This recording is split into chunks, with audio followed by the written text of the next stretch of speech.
terima kasih Anda masih bersama kami. Pemirsa, aksi kawanan perampok bersenjata api di Bandar Lampung semakin menjadi-jadi. Kamis pagi, seorang mahasiswa dilarikan ke ruang ICU Rumah Sakit Advent Bandar Lampung setelah ditembak kawanan perampok. Korban kritis setelah ditembus peluru dari senjata pelaku di bagian kepala.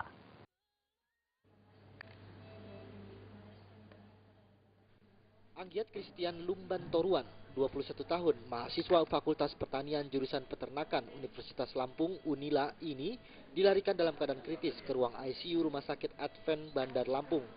Korban kritis telah ditembak oleh kawanan perampok di depan kosannya di kawasan Kampung Sawah Baru, Kelurahan Kampung Baru, Kecamatan Kedaton, Bandar Lampung, Kamis pagi. Berdasarkan keterangan sejumlah saksi, peristiwa perampokan ini terjadi sekitar pukul 6 waktu Indonesia Barat. Kamis pagi, kawanan perampok yang berjumlah 4 orang mengendarai 2 unit sepeda motor dan melakukan aksi perampokan di kosan korban dengan menggunakan senjata api. Kawanan perampok merampas paksa harta benda milik korban. Namun naas, korban Anggiat Christian Lumban Toruan saat kejadian mencoba melakukan perlawanan saat kawanan perampok hendak membawa kabur sepeda motor miliknya dan salah satu rekan satu kosnya. Pelaku yang melihat korban hendak mengejar dan berteriak langsung melepaskan tembakan tepat mengenai kepala korban. Korban kemudian jatuh tersungkur dan dilarikan ke rumah sakit terdekat. Mbak, yang jam berapa Mbak dengarnya jam berapa? Pertama dengar. Jam ya setengah nggak jauh beda, nggak lama selangnya langsung yang suara itu. Seperti apa dengarnya? Ya suara jedor gitu. Tembak terus kan sambil teriak-teriak maling-maling ya kita keluar aja lah kan ya. Terus kita lihat udah terkapar. Ya udah terus langsung bangunin yang lain yang cowok-cowok juga. Baru langsung dibawa. Sama temennya yang satu yang ngejar itu juga yang bawa. Tapi pelakunya nggak ketahuan ya? Siapa pelakunya? Kami nggak sempat lihat.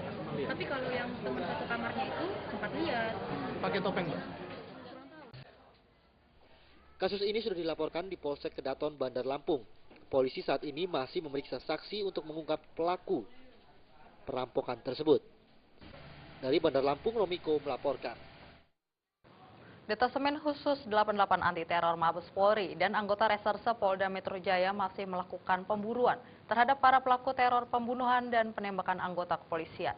Kapolda Metro Jaya Irjen Pol Putut Bayu Seno memerintahkan kepada jajarannya untuk bertindak tegas dengan cara menembak di tempat bagi para pelaku.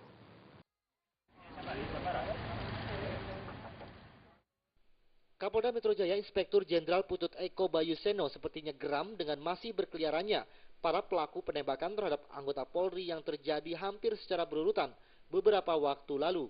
Saat ini para pelaku sedang dalam pengejaran Detasemen Khusus 88 Anti Teror Mabes Polri dan anggota Reserse Polda Metro Jaya.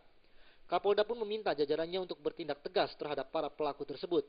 Ternyata bukan hanya pelaku penembakan polisi saja, namun para jajarannya juga diminta tak segan-segan untuk melepaskan timah panas ke pelaku kriminal yang memiliki senjata api.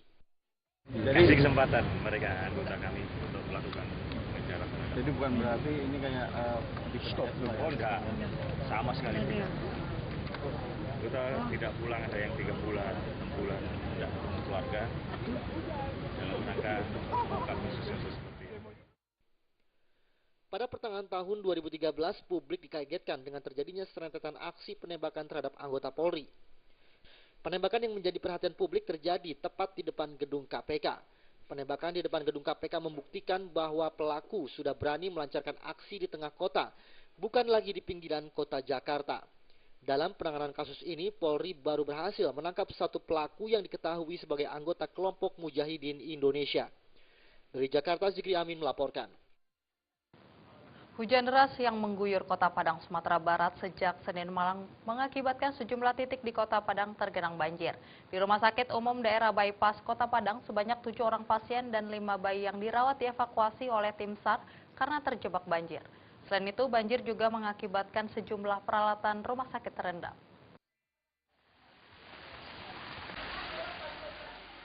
Banjir setinggi 1 meter ini menggenangi Rumah Sakit Umum Daerah Bypass Kota Padang, Sumatera Barat.